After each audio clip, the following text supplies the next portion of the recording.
Good afternoon, everyone. I am Jomar Sam A. de los Reyes, and I'm going to explain to you the overview about functions of commercial banks.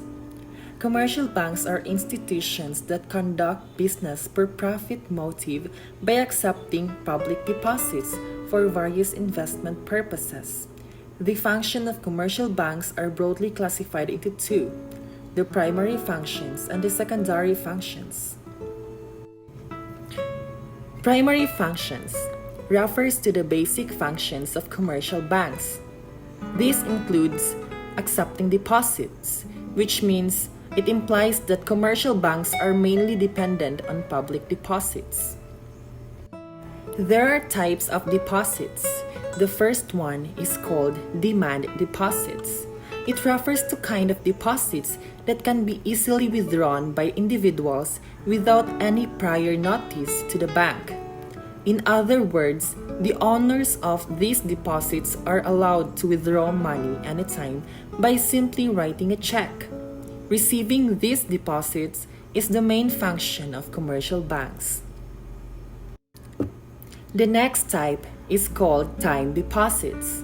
It refers to deposits that are for a certain period of time.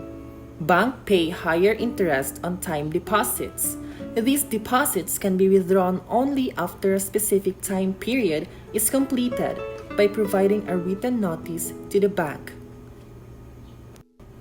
And we also have advancing loans. It refers to one of the important functions of commercial banks.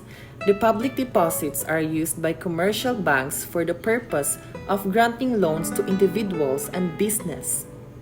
Commercial banks grant loans in the form of overdraft, cash, credit, and discounting bills of exchange. Samantha will be explaining the next function. Samantha? Oh, hello. We are now at the secondary functions of the commercial banks. These refer to crucial functions of commercial banks. The secondary functions can be classified under three heads, namely agency functions, general utility functions, and other functions.